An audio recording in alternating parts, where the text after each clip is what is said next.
Hi, this is Jim with a getting started video for FI.js. On your screen, you will see a single page application in FI.js.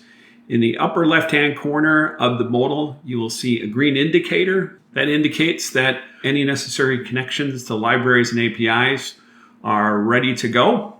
I want to start with the configuration. If you click on the down arrow here, you can first see a description. Authors use this to describe their application to make it easier to understand and also to share with others.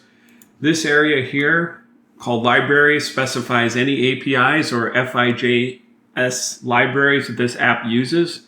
Libraries are collections of central dependencies. These are functions and attributes and dictionaries in FI.js, which are assembled for a specific purpose and the specific functionalities. For instance, a financial library that this app uses is heavily banking applications, and we're using a function in our formula in just a moment. I'll share more about that, called average balance. So let's get to the formula. And here is the central intelligence or the kernel in the FI.js framework. And let me describe this formula with a bit of detail. So this first object is loan.open. The parent of that object is loan, which is the source of information, which is loan data.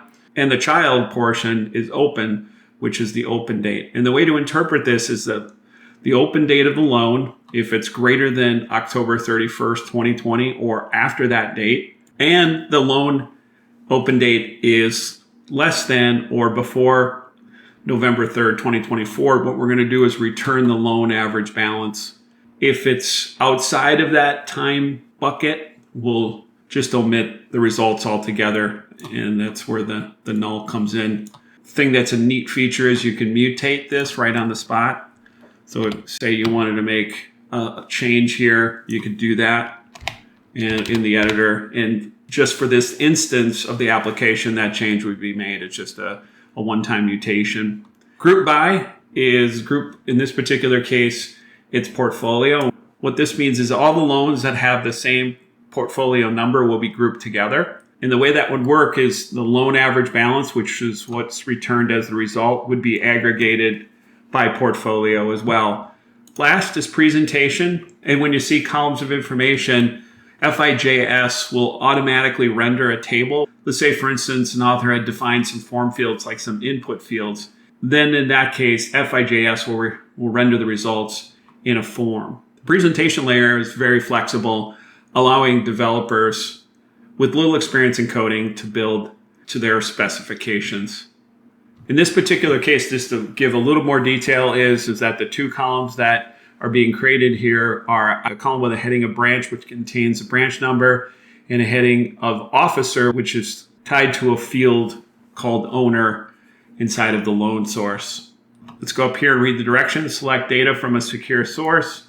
In FI.js, all the data sources are local. This is a local-first application. So I'm not leaving my network to get the critical data here. I can see now that I've selected that data, I can see a loan, which signifies the type of source. Followed after the colon is random generated loan data. That's CSV, which I'll be using in this example. Incidentally, this is included in the distribution. So if you download the distribution from GitHub, you can begin using this application and other applications with this randomly generated loan data. Once I confirm my loan source, I can click run. And what I see on my screen is the presentation output. The two custom columns, branch and officer, are in position 2 and 3. And then on column 4, we see the final results. Notice here that there's a 2 behind in parentheses, and that means that 2 loans have been combined and the results here have ultimately been aggregated. All right, another feature I want to show you here is I can click on the headings and I can bring in more information. So I'm going to pull a local list of names, and then the system will mash up that name file with the portfolio numbers. And last, I want to show you charts. Let's create a bar chart for branch. We'll click the view chart. Now we can see the aggregated results on a branch level. I want to click this branch here, and I'm going to go and get the names of the branches, and then we'll mash up the names of the branches in the legend to make the report a bit more readable. I hope you enjoyed the video. I hope it was useful. please click subscribe. And if you would like to join the FI.js community, you can do that at FI.js.net. Thanks for watching.